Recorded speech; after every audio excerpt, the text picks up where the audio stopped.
Welcome to the Human Capital Innovations Podcast, your go-to source for personal, professional, and organizational growth and development. We hope you tune in often for all things people management, organizational development and change, organizational leadership, and social impact related. Maximize your personal and organizational potential with Human Capital Innovations Podcast.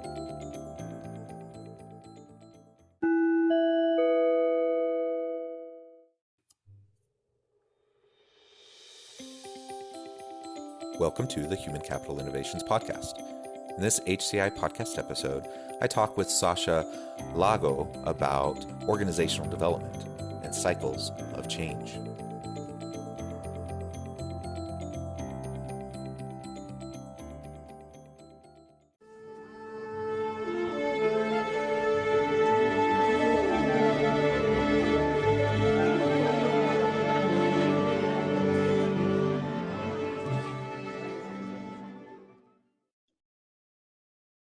Sasha Laghonh, welcome to the Human Capital Innovations Podcast.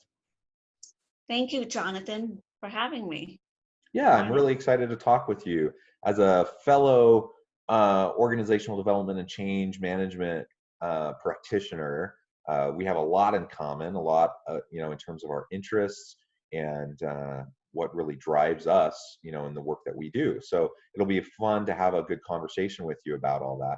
As we get started, I want to share Sasha's bio with everybody so the listeners can get to know Sasha a little bit more. Sasha is the founder of Sasha Talks, a platform that integrates self and professional development into nurturing meaningful outcomes.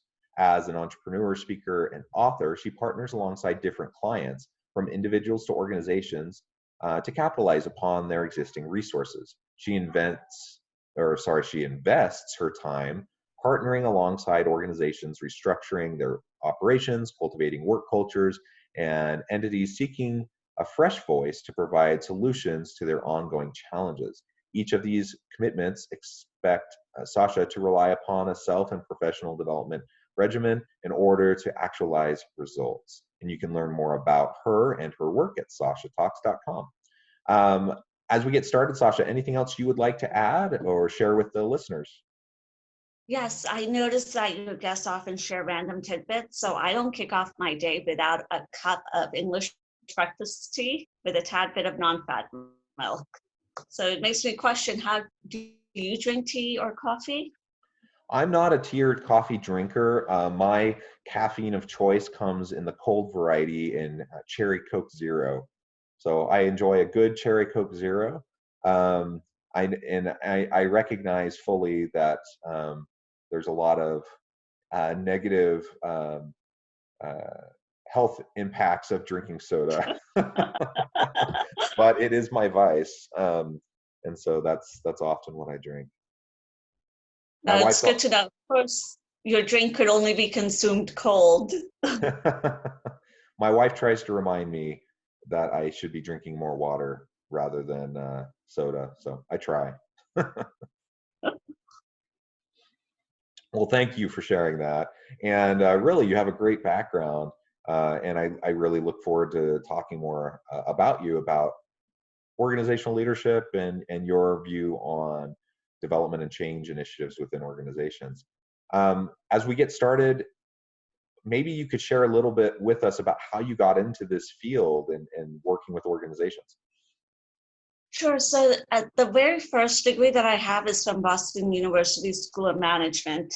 So I went specifically to a business school, and for about the period of 4 years, that's what I was introduced to, different facets of business, marketing, operations, information technology. And this is a tad bit over 20 years ago.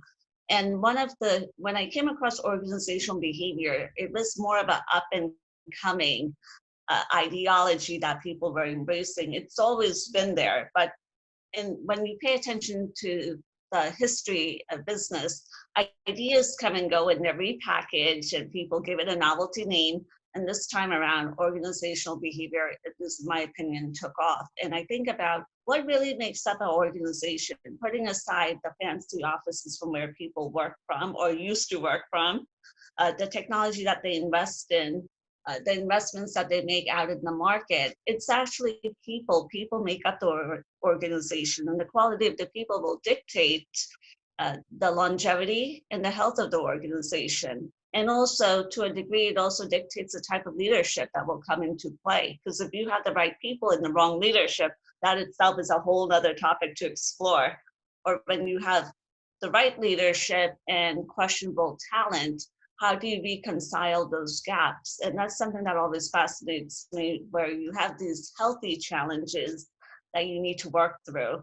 And looking at an organization is looking at a person. What are the values? What are the belief systems? What drives it? Now, the challenging part is you're not talking about a person. Now you're selling to the masses, whether it's a private startup or public organization, and regardless of the size, there has to be at least a core nucleus that resonates with the majority of the people working there, whether they're there for a paycheck or they're there to build a career. So how do you manage all of these moving parts and make sure that most of the people, if not all, are moving forward and onward? Yeah, I love that. And that interesting background, and that's really great to hear. For me personally, I have changed. My career path and trajectory has been kind of all over the place, particularly when I was younger and you know going through college and changing my major a bunch of times. And I knew I had a love for teaching, and I knew I had a love for working with people, and I knew I had a kind of a natural capacity to kind of understand systems and processes, and also notice where the gaps were, and how things could be optimized. And I kind of just happened into an internship where I was working in a corporate organizational development office, and that was enough to hook me. At that point, I decided, wow, this is really what I want to do. And since that point, I've kind of diverged in terms of my trajectory and how to get there. But that's primarily been the focus of what I've been doing for the last 20 years. And it's just really a great area to be. It's a great field to be in, and to work with people and to help organizations be more successful, help individuals be more successful in their work lives. Um, so I love all of that background. One of the things that you talk about is helping organizations to capitalize on their existing resources and really optimize how they're using those resources in their operations and in cultivating a more healthy work culture.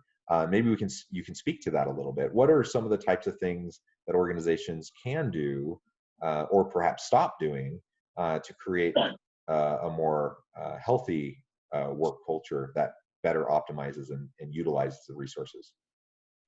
So what I will say will come off to be either a catch-22 or just a sort of ideas that need to be killed off.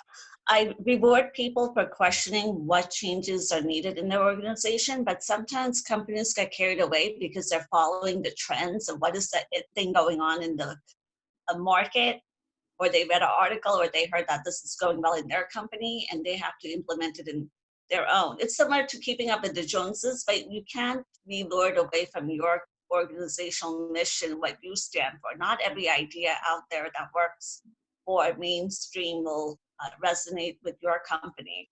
You have to start from the inside out. It's good to be open-minded and entertain different means and strategies to improve the inside of your organization. But you also have to ask, is it relevant to our needs, our wants? Because you don't want to start implementing different processes that are not needed in your organization, because it's going to take up bandwidth, it's going to take up resources, and there are going to be people probably assigned to overlook it. And the interesting part about change is that many companies are making more of an effort to entertain how to align the right talent that they already have with the needs of the organizations. So you're not just hiring a body to take care of a task, you're hiring people so they could perform, because that's where the reward is.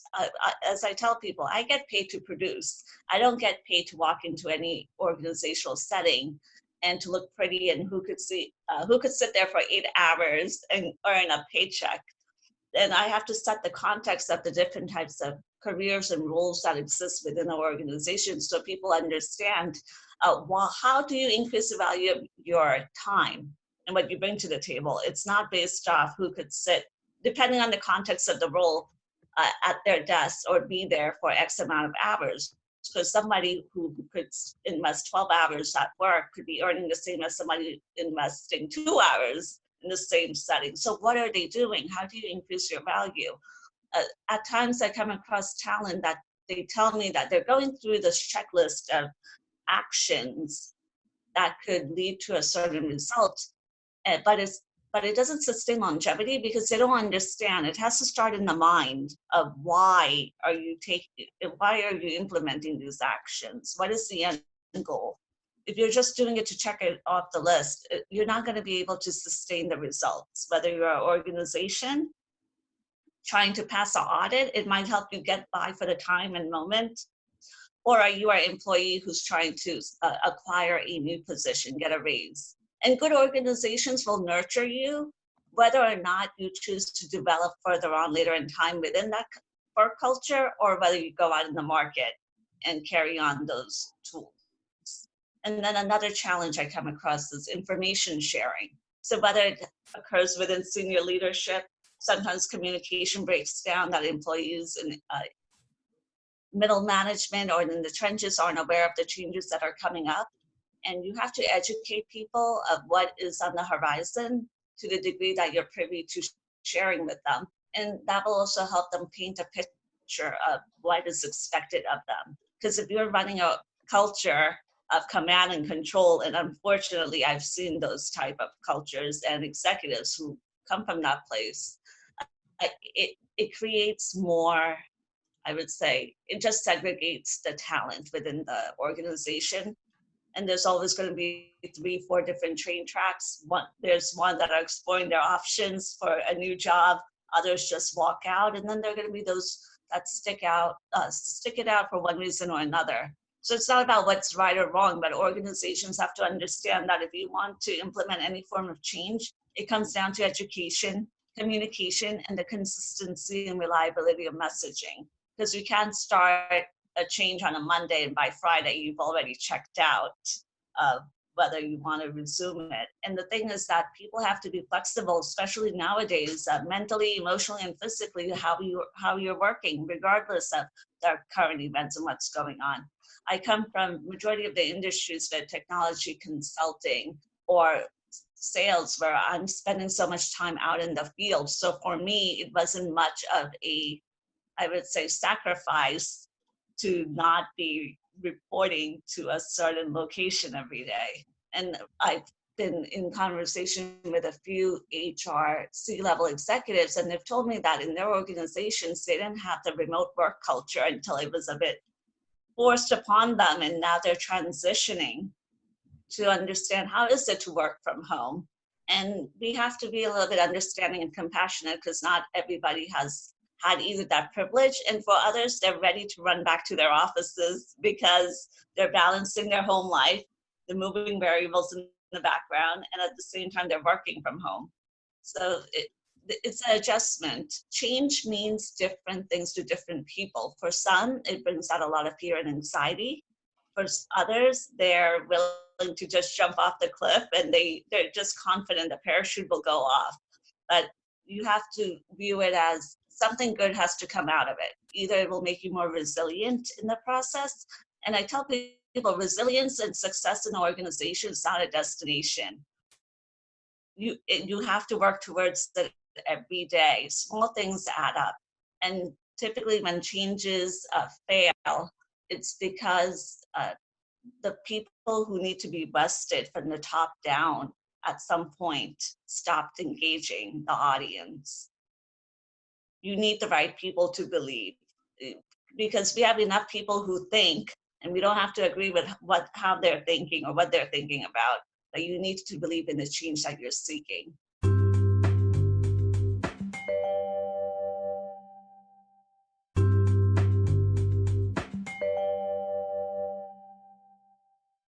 Great insights. I love what you were sharing there. And wow, I think when it comes to organizational change, people can be quite resistant, right? It's human nature, and so we have to build in sustainability and have a mind towards concerted long-term effort and commitment of resources to allow change to happen. And you mentioned, the remote workforce as an example of what that could look like. And in this pandemic environment, we were kind of shoved into it, right? Organizations had been moving towards more remote work, over the last decade, and some types of jobs, have been more fully involved in that kind of a work environment. But now everyone's kind of been shoved into it, and organizations, leaders didn't have a chance, to do a more systemic type of an approach to this kind of huge shift that also impacts the culture, and it has all sorts of implications for processes throughout the organization. So if this is really a unique time for change, particularly as it relates to remote work. I know one of the things you talk a lot about is the cycle of change. I'm wondering, could you share a little bit about how, what are the elements of that cycle, and how does that play out in organizations, and how can we utilize the understanding of the cycle of change to drive longer lasting, more effective change initiatives within organizations? So this could be looked at from an employee's perspective, but or organization's perspective as well, because when organizations are implementing different initiatives, they have to know that everything that you breathe life into, it's a circle of life. It's going to go through that adaptation stage. It's going to nurture and bloom. But eventually some ideas will die out over time because they're no longer relevant with the times or the market or the demands of the audience that you're serving. It could be from your clients outside the organization or the employees. And for example, even employees think that the moment that they land a job, that job is going to be there forever, unless they screw up and then they have to see the door. But the thing is that so many things happen in life, there are no guarantees. And being part of an organization is the same thing. You have your first day at work, and then the timer starts ticking down. Now, some timers go off way later in time, and in some places, timers go off the moment they recognize, okay, we hired X amount of people, and we don't have a need. We need to either reallocate these resources, or we have to do them some form of justice. And the thing is that change is inevitable. Don't expect guarantees in organizations, because sometimes the talent relies on the organization to sustain their happiness, to nurture their growth. Now, to a degree, a healthy organization will make sure that you're growing as a person and professionally, but it's no entity's job, quote unquote, to babysit every single need that is sprouted out within the organization. So there have to be realistic expectations. And when we have these mental contracts in our mind that have never been communicated with our employer, or our employer just suspects that people look happy, so we don't have to gauge where they are on that mental and emotional barometer, and they keep on making those decisions without checking in. There has to be some healthy milestones when they're implementing different changes, because it's always easier to redirect the direction that you're embracing than letting things go sideways, and then you have to play catch up. And there's a lot of money involved in it. So it's not only about getting people's buy-in. And regardless of the type of change that they're implementing, I should tie it back to the leadership. If it's lacking authenticity, the change is not going to sustain itself, because leadership also changes. There's a turnover. And especially when you look at large organizations, most organizations have a board, and CEOs have to make the board happy, and they're playing a balancing game. Fulfill the needs of the board, hit the numbers, at the same time make sure that you're representing a respectable talent pool. And when things are up in array, we know that no matter how great a leader is, the timer's going to go off. He or she will be out the door. And it doesn't mean that they didn't do a great job. It's just the nature of the business. It comes with the territory. The highs are high, the lows can be low. So even with leadership, there has to be authenticity when they come into the picture. And sometimes people are great at conveying the authenticity, but they fall short. And then other times, if they don't know themselves well, you could tell when people are uncomfortable in their skin. And that's something working alongside leaders I've been privy to, and they don't get to actualize their potential in that given environment. Yeah, all those pressures that you mentioned makes it hard to be a leader for sure. You know, it's I mean, certain leadership positions come with, you know, pay, prestige, power. But a lot of leaders in organizations don't necessarily have many of those elements. They just get pressure from all sides. And so they have a heavy load that they carry. The weight on their shoulders is very heavy, and it wears on them. And even those who get the power, the prestige, the money, that weight is still ever present. And it's just hard work. And you mentioned C-suite executives and particularly CEOs trying to balance, you know, working with the board, working with their other constituencies. It's a lot of pressure. And so we want, if I'm a leader, I want to make sure that I'm giving a change initiative every chance of success with small wins along the way, like you were describing, so that I can make the job, you know, so say I'm in HR, say I'm the CHRO, and I'm trying to do this big organizational change initiative. I need to make sure that I'm giving my CEO wins so that when the disruption happens, and that can temporarily drive down metrics that are important for the CEO, that leader can then be able to go back to the board and demonstrate, you know, this is what we're doing, this is why we're doing it, this is the long-term impact, these are the short-term improvements and gains, and make that case to drive a longer-term sustainable type of initiative. The bottom line is, in the U.S. particularly, but even really throughout the world, you know, we tend to not have a particularly long-term orientation. And in the U.S., it's all about those quarterly earnings reports, and CEOs are often on a pretty short leash in terms of having the outcomes that the board expects or the shareholders expect. So we have to do everything we can do to help our leaders be successful and take some of the pressure off of them in terms of the political dynamics and pressures that they have to deal with. I agree with you, and thank you for pointing out that you have to have metrics that are, of course, quantified, and you need to have evidence, because we could talk about ideology all day, but when you're going before a board is not going to care about that until you could justify the numbers with the bottom line. And also talking about executives, often at times when I watch the business shows where they're sharing the quarterly business earnings, I have a feeling when I see a certain CEO shoving up 4 or 5 quarters in a row talking about their losses, I know it's only a matter of a season or a quarter or two. You're going to be seeing a new CEO speaking up on behalf of that company. And I do feel for some of them because I've gotten to know them personally. And the thing is, it's a balancing act. And regardless of the size of the organization, whether it's national or global or even private, there are many sentiments that you need to balance. And every board member or their goals need, for the most part, they need to be met. You can't keep on going back. No one likes to be told no, whether it's on a human level or on a business level. And if you're going to say no, you have to be able to justify it with a very legitimate reason and not an excuse, because a lot of people nowadays cannot distinguish between an excuse and a reason for why something does not work. Absolutely.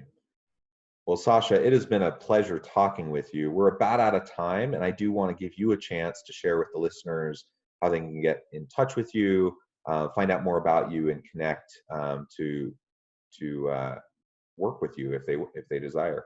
Would you mind sharing? Yes, people are welcome to drop by sashatalks.com, and it will introduce you to different parts of Sasha Talks, from the entertainment, the engagement, and the types of services that are available, whether you're an organization or a private client. And thank you, Jonathan, for having me, because I could talk about organizational change all day long. I know it's such a fun topic, and there's so much to it.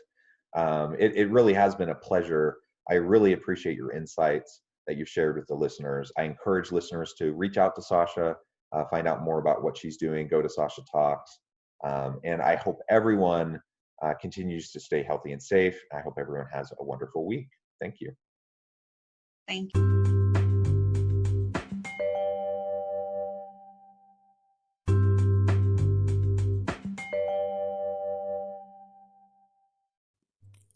Thanks again for joining us for this episode of the Human Capital Innovations Podcast. I hope you stay healthy and safe and that you have a great week.